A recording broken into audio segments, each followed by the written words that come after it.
What's up, guys? So, some of you guys tuned into the live stream. Appreciate you guys hanging out. This is 365 close grip pause Larsen presses. Was going to do a 5x5 and I ended up failing on the last set. And I kind of knew going into the last set that I was going to fail.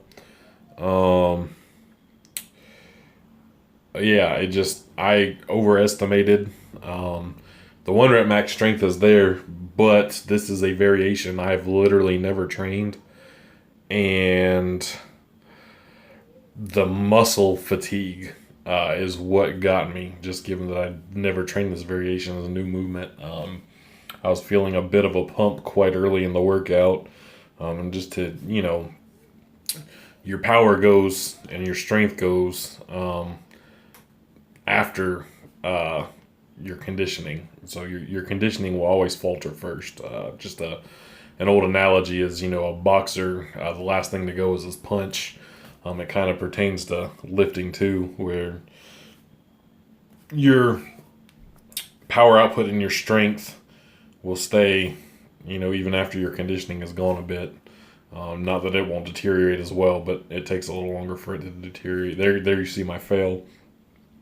So definitely have that in mind for the next session. I think I'm going to run these close grip Larsen presses probably the duration of this month.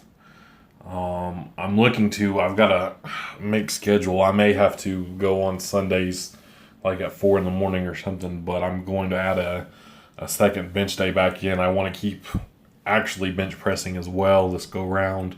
If everything goes to plan, I'll be competing in the early months of next year, so I don't want to lose out on what I've gained recently in bench press. So I'll be looking to add a second bench press day, and then keep the Larsen press day as well. Onto accessories. I did 3 sets of each. I'm only going to show you guys one because they're boring. Chest supported rows, which is my go-to row movement.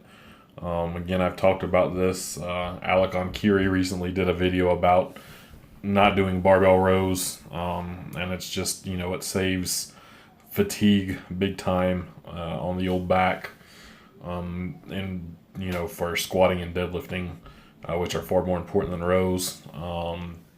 Moved on to lat pull downs and face pulls. I've said a bunch of times, big back, big bench, they generally correlate with each other. And then finished it off with some lightweight high rep hammer curls. I do these every single bench session. I've never got tendonitis in my elbows, says the guy with tendonitis in his knees. I've started incorporating hamstring curls a lot more now too, just given this philosophy. But yeah, I think those were the 25s, and then I moved on down to the 15s. And 3 sets with these.